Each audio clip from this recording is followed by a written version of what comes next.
The views and opinions expressed on any program are those of the producers and/or the persons appearing on the program and do not necessarily reflect the views and opinions of FRC Media, Bristol Community College, or the City of Fall River.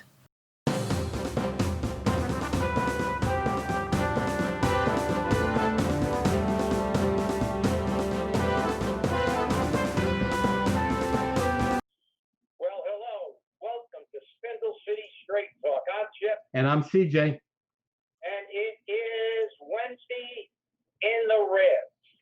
And we will not have a Friday show due to the holiday, I guess. But I guess are we going to start with Commander COVID? No, we're not. We're going to start with an apology, for the lack of a better expression. Then I'll go into Captain COVID. I had a conversation yesterday with City Councilor Michele Dionne, and she pointed out to me that I lumped her in with Chris Peckham and Trot Lee when I turned around and said that these are people that ran on the promise of no new taxes and no new fees. Michele made it very clear that she didn't run on that. She never said that she was going to run on no new taxes, no new fees. She said she wasn't that crazy. I agree. Running on that promise is a little difficult, especially in Fall River. But I don't like to lump people in. She also was upset that I called her a liar. And that liar statement was more geared towards Chris Peckham than anyone else, because he did say he was going to run on no taxes and no new fees, and he did. And I'm calling him a liar on that. I'm not saying that he's a liar in general, but on that particular issue, he is. So I wanted to apologize for Michele. I posted it last night on Facebook on both the Spindle City Straight Talk page and the South Coast Media page. When I'm wrong, I'm wrong. When I'm right, I'm right. And I don't like to make up anything. And there's going to be a little more about making things up in a bit. But with the COVID numbers, Mr. COVID is here. Total cases in Massachusetts, 108,862. Total deaths, 8,054. New deaths, 0. Bristol County cases, 8,225. Total of new cases, 114. And there's now 1,582 cases of COVID in Fall River. We're down 6 cases from the count on Tuesday because of the corrected addresses. Now we're up to 106 deaths, though. So that's very interesting to see. So. Well, the numbers are there and the confusion continues because I'm still waiting. I thought the gym's supposed to open, but I haven't heard anything about that in Massachusetts. So Chuck Baker does it again. But since you started, I have to get in because Michele and I had a conversation too. Okay. She was, and kudos to her. She's not afraid to obviously, she's only been in there 5 months. She's already shown that she's willing to engage, and if she's got an issue, she'll confront it, and as we do. So I guess there was a little well, I don't know if it's a miscommunication. I'll take responsibility for this. She called and she was upset because I said basically nobody paid attention to anything I sent in and blah blah blah, and I made that statement, but and I will take responsibility. It's my fault. We had a previous conversation, and I think I said it on the show, and I directed it to the show. I said it. I did say that the only 2 people who contacted me with the information that I sent about healthcare and overall city finances were Linda Pereira, who was having a meeting with the mayor the day she got that packet. And I also said very clearly on that show that Michele Dionne and I had been speaking about this issue long before I sent that letter out. As a matter of fact, a Flint neighborhood meeting that she attended, her and I got off and talked about that. I began to show her some of the numbers I had. So she's been engaged in that for a long time. And, you know, I have a tendency, and I don't know if you do, CJ, you can, I don't know if you have the same problem I do. I think that everybody remembers everything that I say and watches every show. And when I said that, I said, nobody to it. I meant all the people who I didn't say did pay attention to it. So it was kind of an abstract. But when I said that, it blocked my, I wasn't thinking about that some people might lump Michele in with that because they didn't see that show or they didn't remember that I said Michele and I and Linda had actually discussed it with me.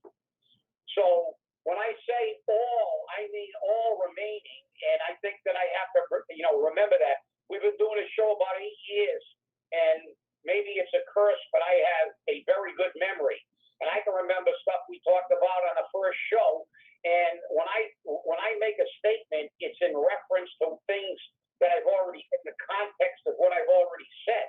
And I had already made clear that Michele had had a conversation, but she also brought up a very important point. I guess Chris Peckham had said that, I understand when people don't want to watch for 6 hours. Well, when it comes to the budget hearings, I think my maximum saturation time is 6 minutes. So, I still haven't gotten through that entire meeting, but Michele said she alluded to some of the things very briefly early, but later on in that meeting, she questioned Mary Sahadi on some of the things about the savings and the money we did. And her answer was that all my numbers were right. So Mary Sahadi confirmed that everything I said in that letter was accurate because it wasn't my numbers. They were numbers from people who actually gave us the numbers because those were the numbers they were associated with, like the Canadian drug plan and other issues. But while we're on that quick subject, I want to hit it because we got a lot of stuff to hit today. But and Michele and I had a very long conversation, and I'll be frank, I'm very optimistic with her performance as a counselor. Oh, she's only been in 5 months, but she's been the lone voice sometime on issues, and she questioned Mary Sahadi, and I did mention to her that, look, you got to continue beyond that. You established the fact that we saved a ton of money over the years, but then nobody corrected her on again making an erroneous number for the cost of healthcare, and also nobody ever asked her where all that money went. They're always looking for more money, and nobody ever looks back at history. I know everybody wants to erase history, but we can't learn unless we pay attention. Our city budget has grown 500% over 30 years or so, but that may be a slight exaggeration, but it's grown tremendously. Yet we have far less constituent service, less firefighters, less police.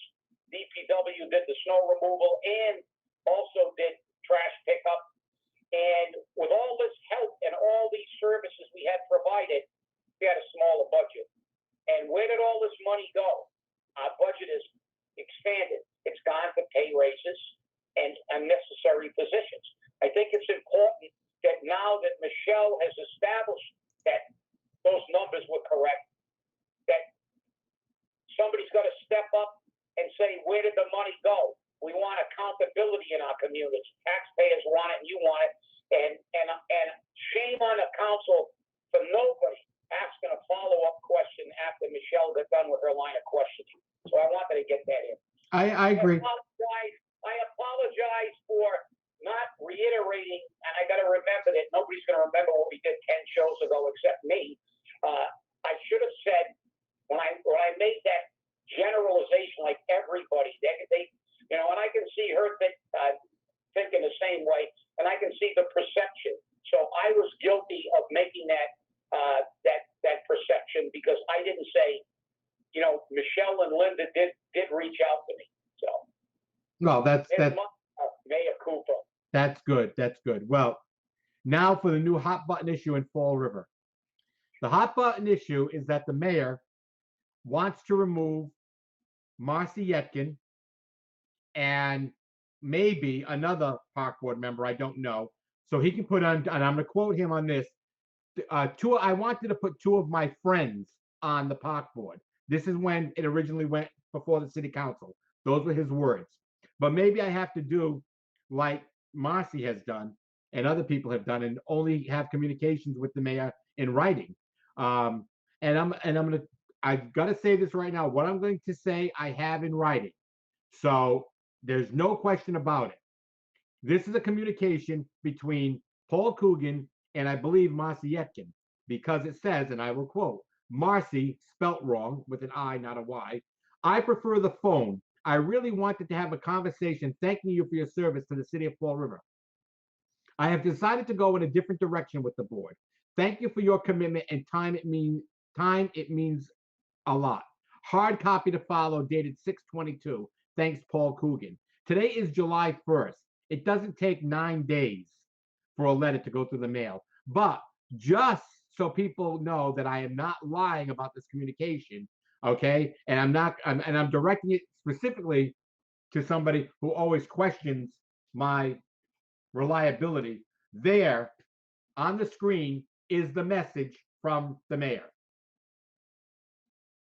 And like it or not, that's the way it is. But what's interesting is, I guess when you do the right thing in Fall River, we forget what happened, because obviously Paul Coogan forgot this. Revenge politics. Fall River Mayor James Pereira kicks opponent off committee hours after re-election. Do you remember that, Chip? Oh, do I remember it? I think we took James to task for that one. Yes, we did. And so I guess it's Paul's turn in the bucket. I guess so. And again, the big problem here is that Marcy Ytkin was doing the right thing on the park board. The problem is she started asking questions. She started asking questions like, where is the perpetual care funds? And she was told by Mary Sahadi that once the Department of Revenue certifies the money, they can destroy the records. You and I both know that that's a line of bull. You can't destroy the records. I want that in writing from the Department of Revenue that we can destroy financial records. Exactly. And which is one of the reasons, by the way, CJ, and I'm going to let you continue because this is you're into this, but this is one of the reasons that they do not want a forensic audit, because some people are going to end up in jail because you can't destroy records. That's a cover-up. That's not. Why do you destroy financial records? You should have all the financial records you need. I can see destroying 50-year-old financial records, but not records like this. These are important records. She made the fatal mistake of asking, where's the money? And the problems I've had with getting answers about money and numbers. This city has covered up numbers for years. As I said, we harken back to 1990 when there was not an audit done, in spite of the fact that the law says an audit shall be made on the healthcare. 32B. And they testified they did do an audit. They did a recreation and a reconciliation because they didn't have. Why? You know what the reason was, CJ? They didn't have the records. They couldn't comply with the law. And why didn't they have the records? Because they didn't want to have the records. Because if they had the records, somebody might actually find out what they're doing with the money. And this is the problem. This is the problem. We don't need a forensic audit anymore. We need an FBI investigation in this city. We really do. We need the feds to come down, or the IRS to come down and audit everything, because we have not done an accurate audit in this city in decades. And every time anybody asks for records or where the money is, they're immediately put on the chopping block, as Marcy was, or they're threatened with retaliation or lawsuits or all kinds of things, because they're disturbing the trough, the golden trough. And this is why I'm so upset with the council, not Michele, because Michele did ask those questions. I'm hoping for follow-up questions along that line. But the reality is that this is not the right thing to do. And talk about a hackneyed phrase. Talk about a hackneyed old school political hack phrase. We've decided to go in a different direction. That is political bullshit for get out of my face because you won't do what I tell you. That's what that's for. That's code. That's political code. But you won't do what I tell you to do, and you're gone. Here's the problem. Here's the big problem with this mayor, and I've said it over and over again. He doesn't know to stay in his own lane, and that's the problem. He closed the parks. That wasn't his job. That was the park board's job. He's deciding when to reopen the parks. Again, not his job. That's the park board's job. And he doesn't understand these things. Now, maybe he believes that he has that authority under a state of emergency order. I don't know. Maybe he does, maybe he doesn't. But again, you have a lane to stay in. And you need to stay in your lane. And how many times did we used to hear Joe Macy turn around and say, that's not my lane. This is my lane. I stay in my lane. How many times did we hear that? Too many. Too many times we heard that. And it just makes for good politics to keep in your lane and don't step in someone else's garden. Don't step in someone else's park. Don't step in someone else's beach. Don't step in someone else's game. Stay in your lane. That's the way it should be. Okay? Don't be, a crazy Massachusetts driver who turns around and goes through 3 lanes of traffic in 2 seconds, because then you get into an accident. And I think this is the accident that's happening. Now, I had a conversation this morning with Marcy, and I also had a conversation this morning with Linda Pereira. I told Marcy exactly what was said yesterday on on Fall River Raw, and I made it very clear to Linda the same thing. Linda feels that I am, to quote her, I'm not like Chip, because when Chip presents the information, he has the numbers right in front of him. I was only reiterating what I've heard, what I've been told, and I have to give that credence. Now, if you know that this is wrong, then you should be talking to the people who are saying it on your behalf. Okay? Because you know who you told. And I'm sorry, but there are a lot of leaks in government center, not only in the mayor's office, but also in the city council chambers. So remember, anything's possible. Anything's possible. And we've got to keep tight on this. I recommended, and I'm probably going to get crap for this, I recommended to Marcy Ytkin that she get a hold of Neil Rossman. I gave her Neil Rossman's phone number and address. I said, retain him, sue the city in regards to violating Mass General Law, Chapter 45, and hold their feet to the fire. And then the city will have to pay your attorney fees, just like they had to pay Josh Hetzler's, because the charter is screwed up as usual, like we said in the beginning. Yeah, well, let's get back to, before we get to the charter, which is one of our favorite subjects. But let's talk about that little inconvenient thing called the law. The park board is covered by a statute. But then again, in the way of anything that happens in Fall River, the law stipulated that we're supposed to do an audit, not a recreation or a reconciliation. The law stipulates a mechanism for removing someone from the park board in that law. Am I correct in that? That's right. Yes, there is. But then again, why should Fall River worry? Fall River is the bastion of politics. I'm the boss. I do anything I want. And, this is the problem in this city. They destroy records. Then they use that as an excuse not to comply with the law.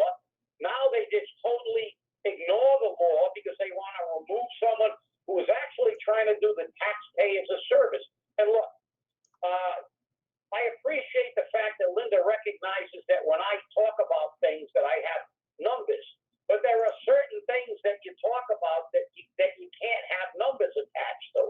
When I'm talking about healthcare, I'll give you the numbers that support my position. If I'm talking about the retirement system, I'll give you the numbers that support my position. If I'm talking about a collective bargaining agreement, I can give you numbers, because that there is a finite number that goes along with these things, that go along with the narrative on it. But when you're talking about something like this, there's no numbers attached to this. This is about a conversation number. They've always liked to, like when they do competitive diving or something, you could say, well, the man gets a 2 on what he said, and somebody else gets an 8, but you can't. So all you can do is basically say give the information you know. This is what allegedly was said, although you have it in print. So that's like a number. It's a concrete evidence that actually was said. So part of this is substantiated. It's not an allegation. What the mayor said, you have in print. So unless somebody hacked this Facebook page or email or something and put this on, well, he said it. So, but again, ignorance or ignoring the law is common practice in Fall River. But then we get into the charter, and you said, well, one second, Chip, because I want to share this with everyone on how to remove a city councilor. Mass General Law, Chapter 45, Section 2. And if you notice right down here, I have highlighted, a commissioner may be removed by a vote of 2/3 of the voters of a town, or by a vote of 2/3 of all the members of a city council. That's the way the law is written. yeah, I think you'd have to hold it a little closer to the camera. Nobody can. Well, no, that's actually coming off the screen share, but I'm just pointing out that you can see that that's coming directly from the Mass General Law page in Massachusetts. Yeah. So Well, give them that section and chapter so they can look it up. Mass General Law, Chapter 42, Chapter 45, Section 2. And the thing is, it also says that the mayor shall appoint on the first Monday of May a new commissioner for each expiring term. And that commissioner shall be appointed for a 5-year term. But he can't reappoint anyone until the 1st of May. And then he has to wait until the next commissioner's term expires, and then he can appoint again for 5 years. And that's the way the law is, like it or not. So yeah, but who cares about the law? Come on, CJ. The law, like the taxpayer. Bang. Bang. Uh-oh. Nobody cares. But as we say, the law. Who cares? We hate to tell you we told you so. No, we don't. We love it. We love to say we told you so. And we told you about the charter. We told you before you voted on the charter that it was crap. And we told you not to vote yes on the charter. We did not to vote for the charter. We went and appeared at the last meeting before they went up for the vote and spoke out against the charter. And you all listened to the BS. The only person involved with the charter that had any loyalty to the citizens of Fall River and what we voted for when we took on this charter revision was Dan Robillard. That's it. Commissioner Dan Robillard. He stood against virtually every single item. He filed a minority opinion. He objected to hiring a consultant. He virtually objected to all these things, including, if you can go back and look at the video, he vehemently objected to this section. He said, you're discriminating against an entire group of people. It's unconstitutional. And yet, what do we have? Our city that loves to tax us for their incompetence, steal money, never account for anything, destroy records. What did they do? They basically said the law department fashioned an opinion and it was wrong. The charter sucks. It always has sucked. Within 12 hours after it was voted in, there have been issues. The charter has to be chucked. We will be beginning the movement to eliminate, to trash this charter, and we will come up with a charter that truly is representative of what the people of Fall River want and is vetted for constitutionality. How? 8 of these so-called charter commissioners, one of whom, at least one, I know for sure, was an attorney. Yes, that's true. Could vote for this provision. That was obviously discriminatory. Well, you know, this is something Mike Mioza can hold his pride to, that the charter was his great and wonderful successful failure. That's what it was. And you know, I'm not calling him out because I dislike him or I like him or any of that. I'm calling him out because we said in the beginning this charter was no good. We said it again. We said it over. We said it after it was approved, and right after it was approved, it was challenged. It's always been challenged. So guess what? Now the courts have ruled that it's not valid. So it's time for a new charter. This time we need to do it right, and we need to do it without a consultant, and we need to do it with the people, not with political hacks, not with former city councilors, not with people who have served on boards and commissions already. We need to do it with people, the people of Fall River. That's who need to do it. Well, we're running out of time here, so we're going to have to wrap this up. Go fly by. Well, look, we're going to hit a few of these topics again on Monday. Put on your seatbelts Monday. We'll have a great show. Yep, that's for sure. And I'll tell you now, take care over the weekend. Be safe. Stay safe. Have a good time with your family. Enjoy your cookouts. If you go out anywhere, wear a mask. Take care. Stay safe, like I said. And please don't play with fireworks. I know the city has canceled their fireworks this year, and people are all upset about that. But it's something the city felt they had to do. Doesn't mean you go out to New Hampshire at Phantom Fireworks and buy up $200 worth of $2,000 worth of fireworks and set them off in your backyard. I've seen people who come in after setting off fireworks without fingertips. So be sure you know what you're doing, people. It takes a lot of work. So I want to thank you for watching. Stay angry, stay safe, don't use fireworks, but remember, I'm going to close with this. Don't do to other people what you complained about being done to you. Remember what CJ posted.